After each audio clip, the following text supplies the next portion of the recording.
Hello, dear friends.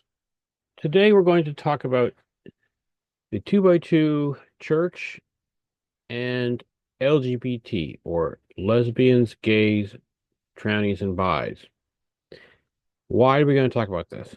Because there's the rates of homosexuality within the 2 by 2 congregation is abnormally high. Now, you may say you don't know anyone in the 2 by 2s who's a homosexual.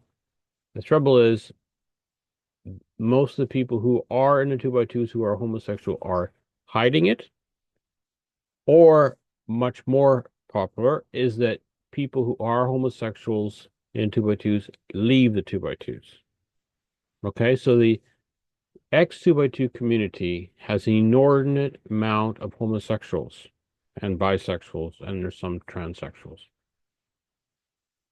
So it's clear it's a large topic, and the say the rate, the percentage of, let's say, people who were raised in the 2 by 2s who then later in lives become LGBT is much higher than the average or the general population of the United States, for example, or pretty much any other country. So there's clearly something going on, and it's important to talk about it. Now, if you are in the 2 by 2s or you've had exposure to it, you know that homosexuality, bisexuality, all these kinds of things is verboten. Okay? It's just not, you cannot be openly homosexual or openly bisexual or something like that in the 2 by 2s. It's just totally not allowed. I mean, the you can't, if you're heterosexual, you can't be promiscuous, right? You can't, there's no sex before marriage is verboten, obviously. Even getting a divorce is pretty much verboten. I mean, you can get divorced, but you're not allowed to remarry. So that's considered adultery. So you can see the restrictions in the 2 by 2s about sexual things is very, very tight.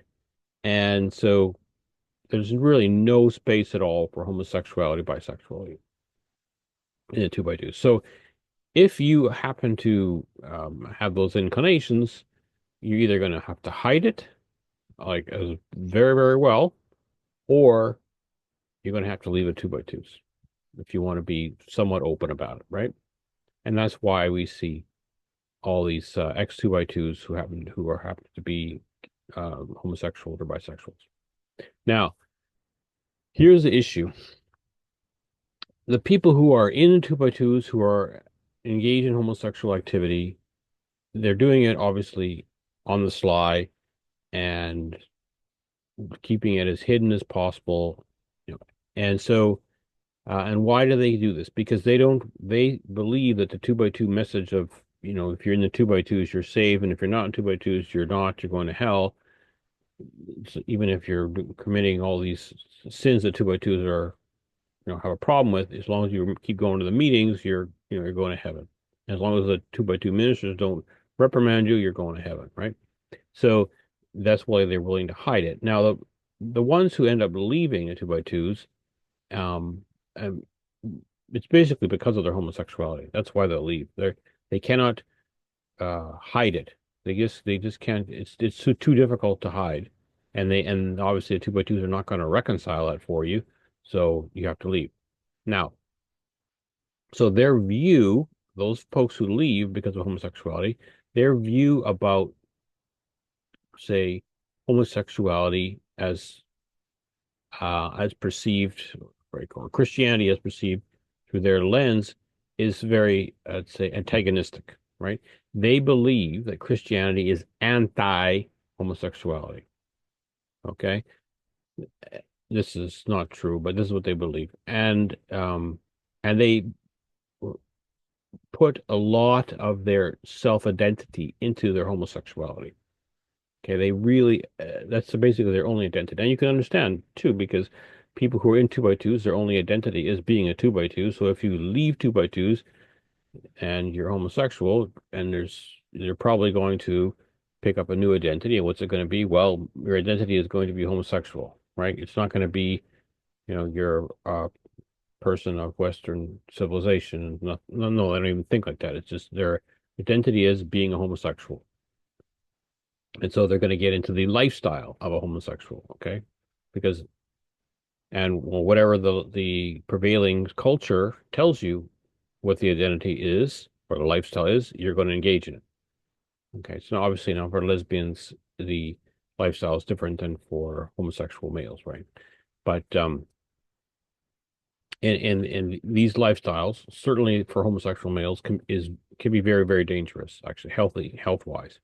For lesbians, the it can be very psychologically dangerous, and some other issues as well. But anyways, what I like to get at here is that first of all, the ones who leave the two by twos because they're homosexual, they have their understanding about homosexuality is it's a born with it situation. Okay. And the two by twos are not accepting of that, and therefore the two by twos are, oppressive. And therefore Christianity is oppressive. Right. You can see there's a bunch of uh conclusions here that are all wrong, but this is how they see things. So first of all, they don't understand that the homosexuality is not a born with it situation. There is no such thing as a gay gene. Okay. There's not a single person on this planet who's ever been born homosexual or bisexual or transsexual, any of these types of sexual deviance. It's not a born with it situation. Homosexuality or bisexuality, transsexuality, these are socially created identities, or maybe that's not the right word, socially created phenomenon. Okay. Each is different.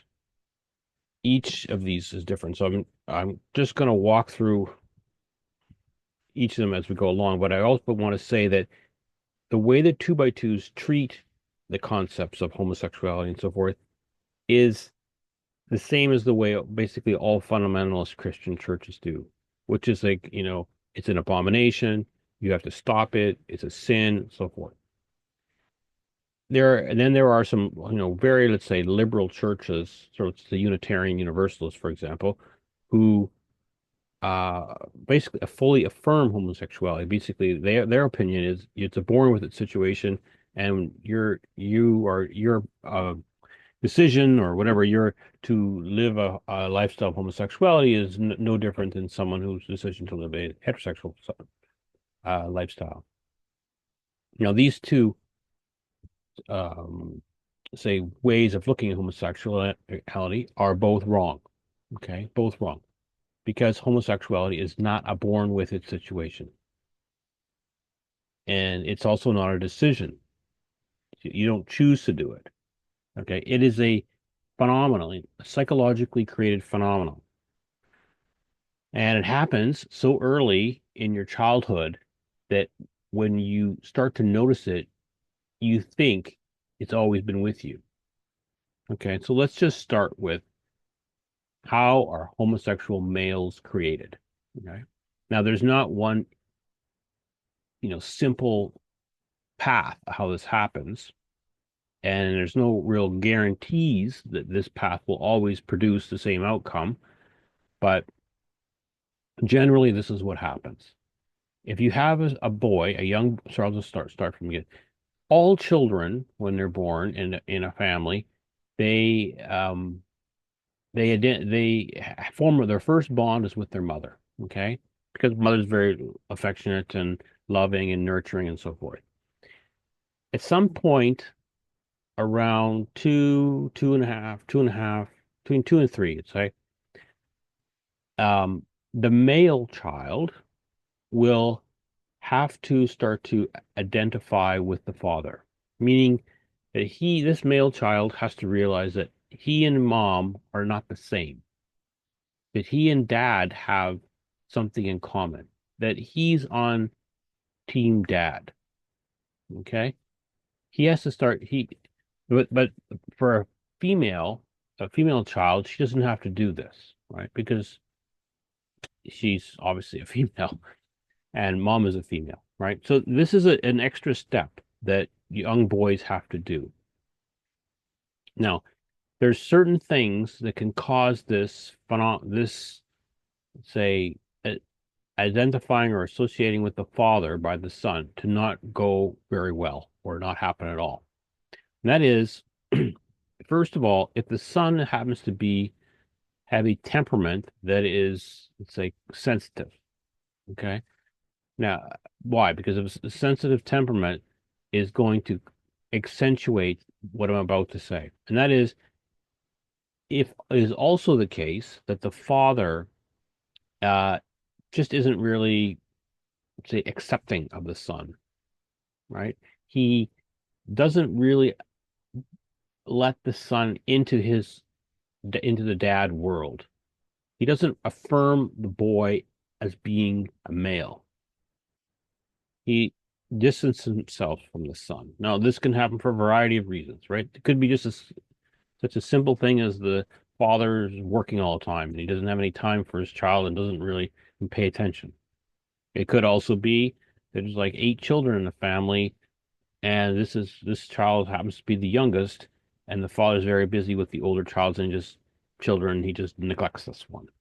Okay, variety of reasons, but the key thing is that the son doesn't feel acknowledged as a male by the father.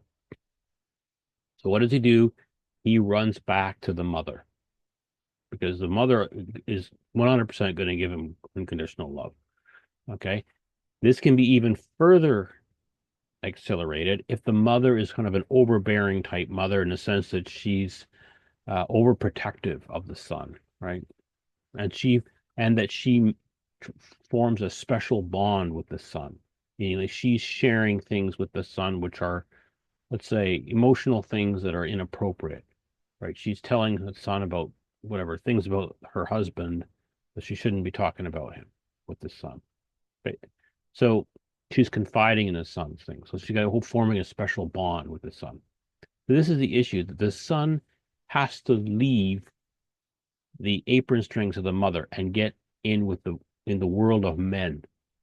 And if that doesn't happen, he's going to always feel like what's called the kitchen windows child. He's going to be looking out the kitchen. He's going to be in the kitchen with the mom, looking out the window at all the boys playing out there on the street, and him longing to be out there playing with them, but he doesn't feel accepted by them.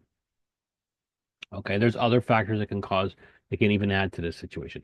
If he has an older brother who's a bully and basically doesn't allow him to be feel included in the world of men, right? So, and then of course, if there's some sort of social barrier where he's unable to um, be feel like he's accepted by the other boys in the his peers in the community or whatever, right? So he's again longing to be with the boys, but he's not allowed. So where is he spending his time? With mom, right? And then a sort of additional factor could be that if he in his, let's say, early teens or something like that, he has gets sexually, let's say, initiated by another mother male, older male. Okay. Now, this is actually quite interesting. It's more than 50% of homosexual males have been sexually abused, meaning like they were initiated by another male when they were, you know, young teens. That's very high. I mean, for heterosexual males, I think it's like 6% or something like that have had these kind of events happen. But for homosexual males, it's more than 53%, I believe. But anyways, so there's a concordance of factors, a collage of factors. No one single one of them will do it, but in taken together, no, you don't need all of them, but you just to make it happen. But certainly, a collage of them will almost exclusively create a homosexual situation because this longing that the boy has for feeling like he wants to be accepted in the world of men then becomes sexualized when he goes through puberty, and he desires to to to be. like us, whatever, some other boy that he idealizes, right? And he just wants acceptance by this. I mean, if you can go and like read things with psychologists who deal with homosexual men, and they'll talk about what are they told homosexual men talk about in the therapy rooms. Well, they're talking about how they just want to be accepted as a man. That's the key thing. They've always felt unaccepted as a man. They feel uncomfortable around heterosexual men because they feel like they're not accepted. And it's not because people are people don't even know these guys are homosexual. It's all internally in their own head. And it's because of what happened in their childhood for them. Okay, so again, if we think about how the way the two by two are treating this, they're saying this is an abomination. They're not trying to help these people. In fact, here's the issue. All contributing factors, which I just laid out, which create a homosexual person, a male, these things are happening in many, many two by two homes. Okay, that's why there's a high propensity of adult two by twos who are involved in homosexuality on the male side. Okay, how does that work with females? How do we get lesbians? It's quite a bit different, actually. Um, the issue with lesbians, that could be there's kind of like three kind of factors, I think, that the research discusses. One is that the woman is pretty obvious to anyone who knows is a sexual assault by a male on a female, as when she's a young child or something like that, teen or whatever, and she uh, associates men as scary, basically, as a result. And so she just doesn't want to be around men at all, basically. There's quite a few of this. Now, quite a few cases of this. Um, that can be either in combo with something else or by standalone by itself. Another factor can be the case of uh, the mother and the father. The father is quite like say maybe just vi verbally abusive or could be even physically abusive of the mother, and basically makes the mother appear to be a second class citizen in the home, and and and then the father kind of treats the daughter as a daddy's little girl, and so she gets a special place, right? And so she doesn't see herself as on team mom. She sees herself on team dad. And dad will treat her like a little boy somewhat, right? And so she kind of gets, let's say, into the world of men, and so the world of men is no longer mysterious for her. I know a case of a woman who, when she was young, her father and mother had a farm, and the father just treated her like a boy. He used her to run, basically do all physical labor on the farm, everything. He treated her basically as a male. And lo and behold, when she got into adulthood, she became a lesbian. Okay. Not really a surprise, because the world of men was not interesting to her. What was interesting for her? The world of women. That was the part that was the forbidden, right? So course, she latched onto it. So the issue too is like when you have this mother who's abused by the father, the child doesn't really bond with the mother very well, and so doesn't really have and has never therefore had a female friendship bond. Like so when she gets later into her life, she'll end up forming a female bond with some other female who, and because it's her first time, it becomes highly attached. She's been denied this, obviously, in her childhood, and she becomes highly attached and becomes sexualized. Now, the thing is with lesbians versus homosexual males is that their sexual lives are totally different. Homosexual males have between, on average, 250 to more than 1,000 sex partners in their life. In fact, there's the rate of homosexual male marriages that are monogamous, sexually monogamous, is zero. Okay, this is the issue. The homosexual male life is one of sex and drugs. That's what goes on. Homosexual female life or lesbian life is totally opposite. It's really just kind of like a social action committee. They all meet together and they're like a club. They basically don't have any sex at all. It's really just a girls' club. And what are so well, they're angry at men, of course. They're angry at men.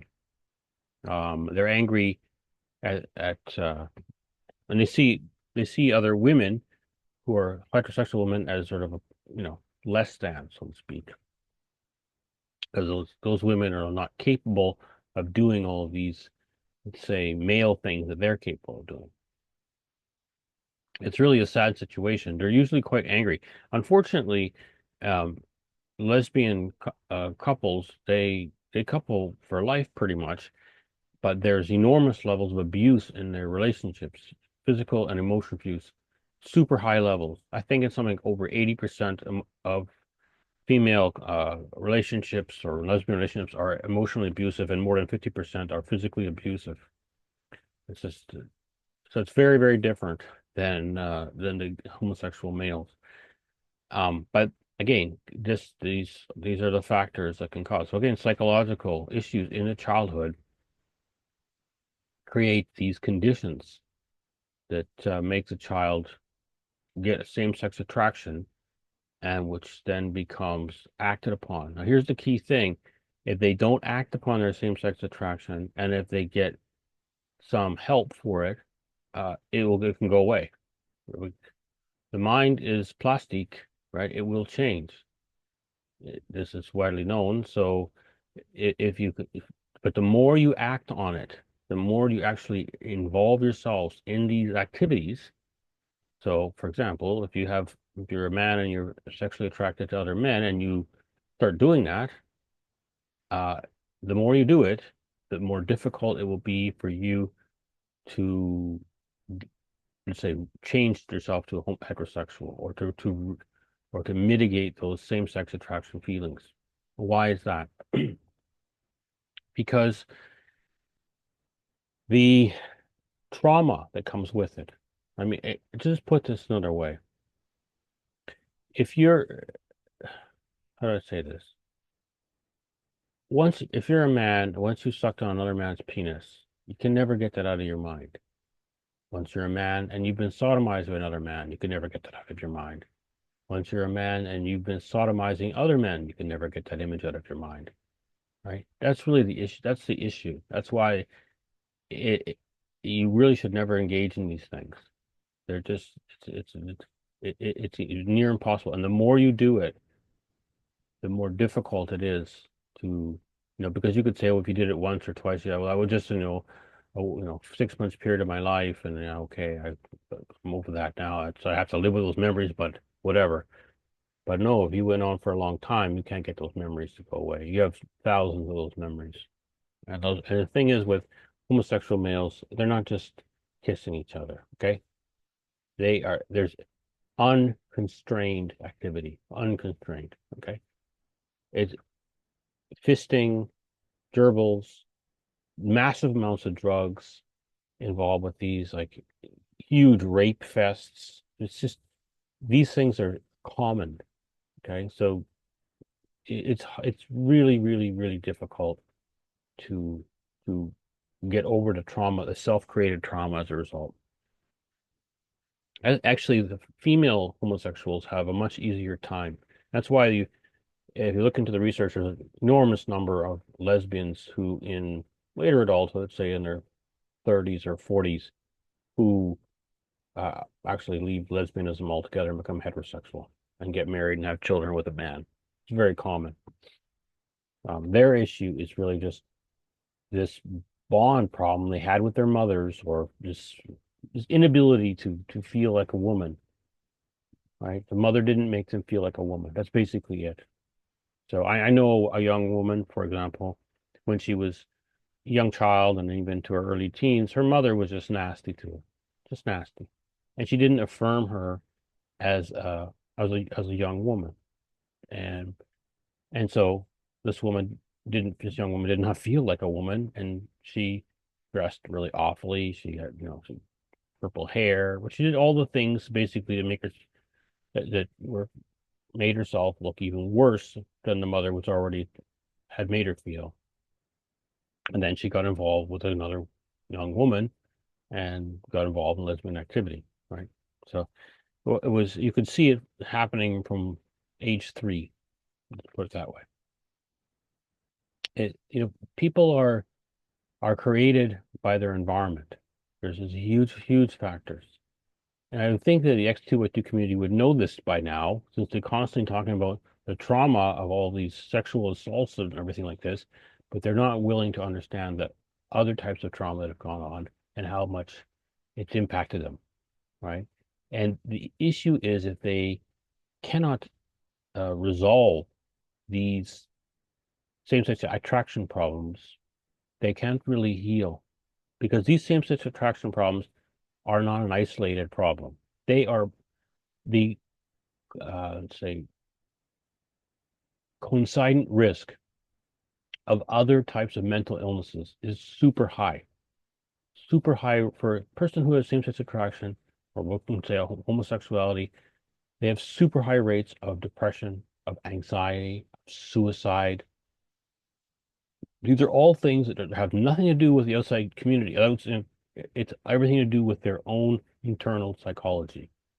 And we know that because these things exist even in countries where there's massive acceptance of homosexuality, like the Netherlands, for example.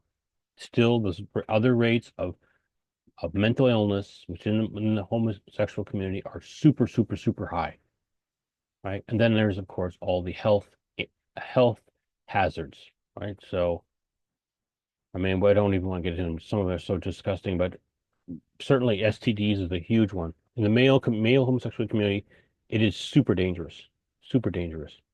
Basically, almost all the cases of gonorrhea and syphilis in the United States are currently the new cases are homosexual males. It's unbelievable. It's because there's it's just they're engaging in acts which are the body's not designed for. That's basically it. Um, anyways, I'm hoping that the X2Y2 community can start to come around to understanding the complexity of these issues and hopefully start to reach out to try to help some of the hundreds of people in their midst who are suffering, as opposed to just telling those people, hey, keep with it. Keep living in a life that's very unhealthy for you and dangerous for you. That's not appropriate at all. I'm going to leave some links to some interviews with specialists in the description. One person you should look up is Joseph Nicolosi. He's a psychologist who's a pioneer in this field. He died a few years ago, and his son has kind of taken over the practice. But he created a whole network of psychologists who work on this, and the research is fantastic. Um, there are also some links for psychologists who specialize in lesbianism. I'll leave those links as well. I hope this helps.